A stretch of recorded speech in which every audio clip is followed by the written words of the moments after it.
As humans, we have access to the most advanced biological machine in the known universe, the human body.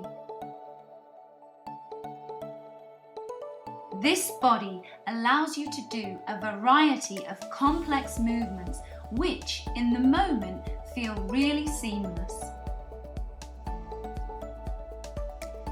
However, on the back end of everything, there is a flurry of chemical reactions happening to fuel this movement.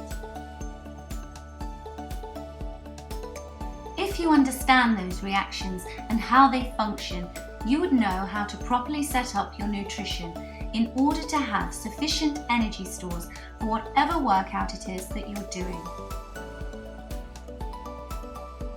And so, what do we use for energy really?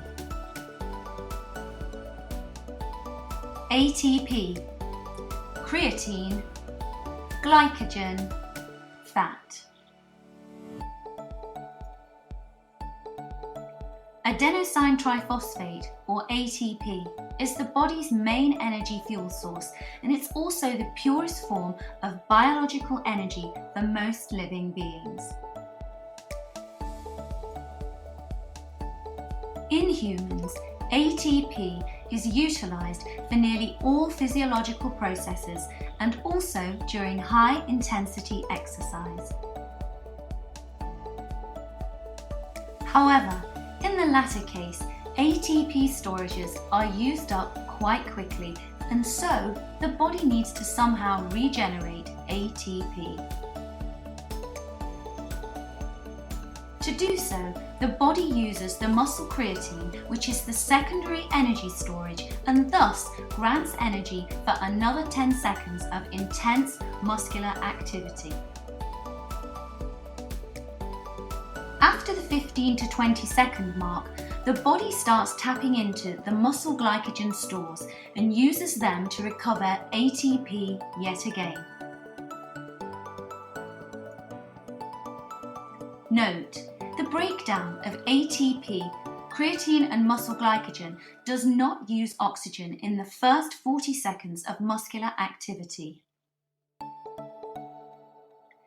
This is called anaerobic energy release, and the word anaerobic stems from the Greek an, meaning no, and eros, meaning air.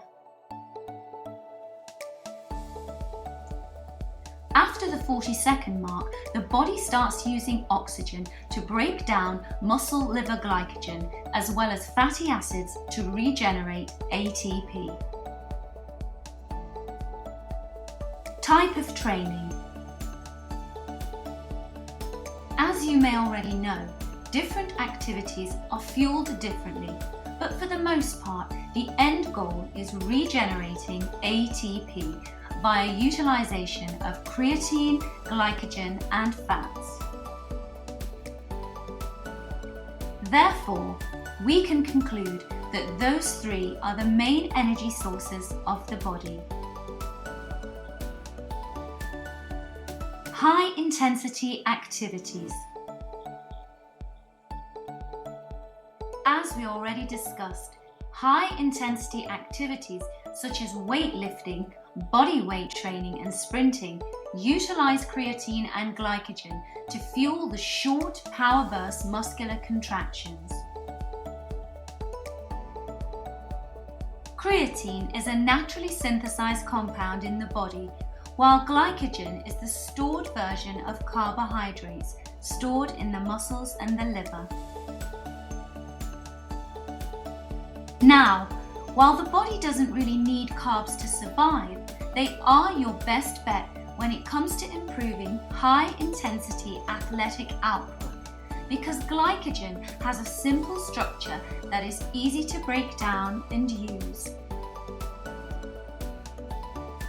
For this reason, you should pay close attention to your nutrition, which must ensure a sufficient amount of carbs.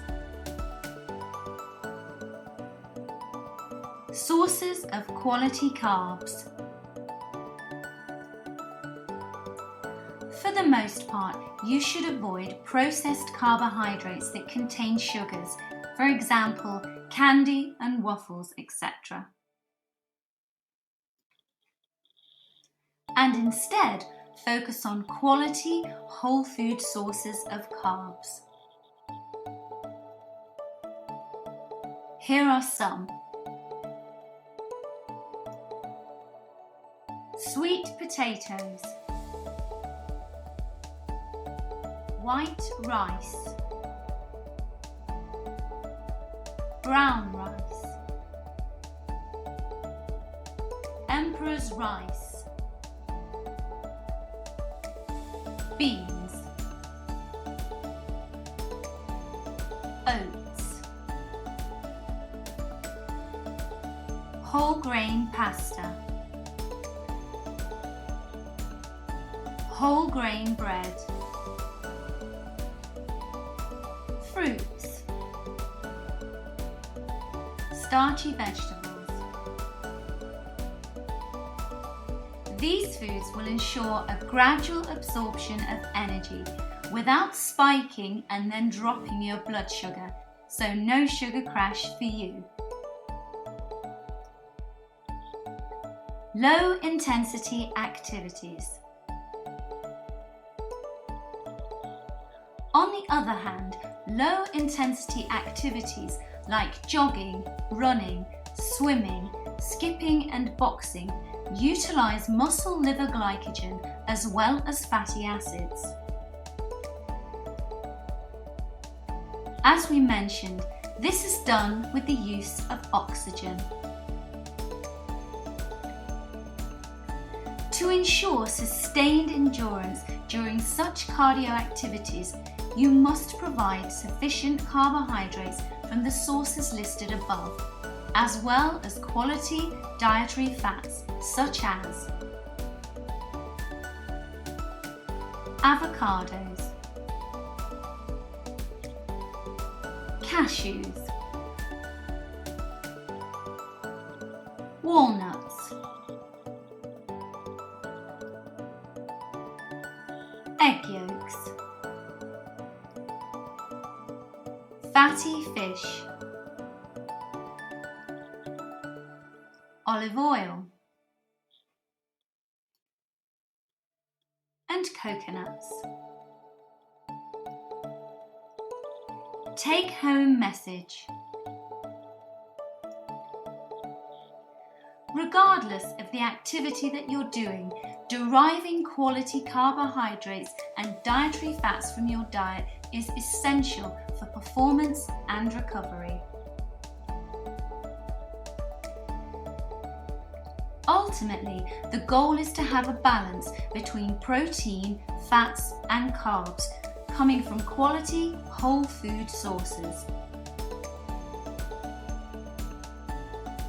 This, of course, would not mean completely excluding your favourite sweets, but just make sure they don't make up more than 10% of your total daily food intake.